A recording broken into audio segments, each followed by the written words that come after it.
사막에서 발견된 그 남자, 바로 신 스틸러가 따로 없네요. 결혼 직전의 남자인데 과연 그 정체는? 금명이의 신랑 얼굴은 아직 공개되지 않았지만 이미 영범이의 결혼식 사진이 공개되면서 수많은 추측이 난무했죠.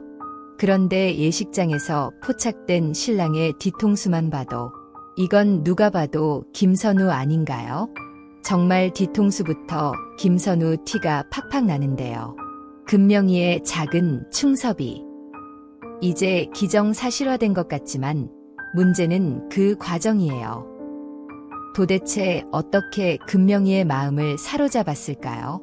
어떤 분들은 둘의 관계를 보며 영범이랑 사귀던 시절에 충섭이에게 마음이 간 거 아니야? 라는 의문을 제기하기도 했죠. 사실 몇 년 동안 함께 퇴근하던 사이면 보통 이상의 감정이 있었을 수도 있잖아요. 영범이가 아무 말도 안 한 게 오히려 이상할 정도예요. 산막을 통해 드러난 둘의 관계를 정리해보면 충섭이는 금명이를 짝사랑했고 금명이도 어느 정도 그 마음을 느끼고 있었던 것 같아요. 자기 초상화를 크게 그려서 보여준 거부터가 호감의 증거 아니겠어요? 그걸 본 금명이가 어떻게 그를 잊을 수 있었을까요? 시간이 흘러 군대를 다녀온 충섭이. 우여곡절 끝에 금명이와 재회하게 되고 결국 둘은 연인이 되는 것 같습니다. 예고편을 보면 금명이의 표정에도 설렘이 가득한데요. 파혼한 지 1년이 넘었으니 새로운 만남을 마다할 이유가 없잖아요. 특히 과거 강렬한 접점이 있었던 그 남자, 총사비호와 다시 마주쳤을 때의 감정은 썸 그 자체였을 거예요. 게다가 그 더벅머리 화백이 이렇게 잘생겨졌다니. 이러다 금명이도 마음이 흔들리겠어. 하지만 문제는 예고편에서 금명이가 나 결혼 안 해 라며 선을 긋는 장면이 나온다는 거죠.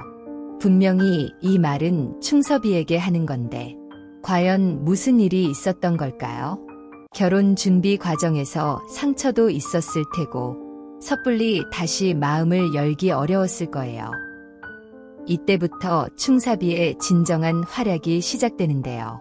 무쇠 같은 집념으로 금명이의 마음을 녹여나가는 모습이 압권이죠. 특히 제주도에서 관식이를 만나는 장면이 결정적이에요. 꽁치가 낚였다면서 투덜대는 관식이. 하지만 충섭이는 달랐어요. 영범이와는 완전히 다른 모습을 보이는데요. 상결례에서 어버버대다가 금명이가 숭늉을 들었을 때 말리지 못했던 영범이와는 달리 과식이의 마음을 사로잡기 위해 부단히 노력하죠. 술을 못 마시는데도 억지로 마시고 바다에 나갈 때는 구명조끼까지 입고 호기롭게 배에 탑승. 배멀미로 해롱해롱대면서도 금명이와 결혼해보겠다는 의지를 보이자 과식이의 마음도 점점 움직이기 시작합니다. 아빠가 인정한 사람이라면 믿어도 되겠죠. 금명이도 점점 마음을 열게 되고 무엇보다 시어머니가 된 분의 인품이 정말 대단하죠. 영범이의 시어머니와는 비교도 안 될 정도로 금명이를 아껴주시는데 이런 분이 시어머니라니 금명이 행운이네요. 서울대 영문과 출신의 대기업 다니고 성격까지 좋다니 누가 마다하겠어요. 영범이 엄마가 제정신이 아니었을 뿐. 어떤 분들은 충소비가 서울대 미대였을 거야라는 추측도 하지만 사실은 일찍 아버지를 잃고 어머니와 단둘이 살았던 꿈을 잃지 않은 청년이에요. 그래서 더 금명이와 잘 어울리는 것 같죠. 고부 갈딘. 여기서는 찾아보기 힘들 것 같아요. 금명이가 시어머니를 모실지는 모르겠지만 시어머니 역시 금명이를 정말 좋아하실 테니 420일 같은 완벽한 가족이 될 거예요. 그리고 또 하나. 금명이가 딸을 낳는 장면이 예고에 나왔더라고요. 손녀 잘 부탁한다. 는 시어머니의 말까지.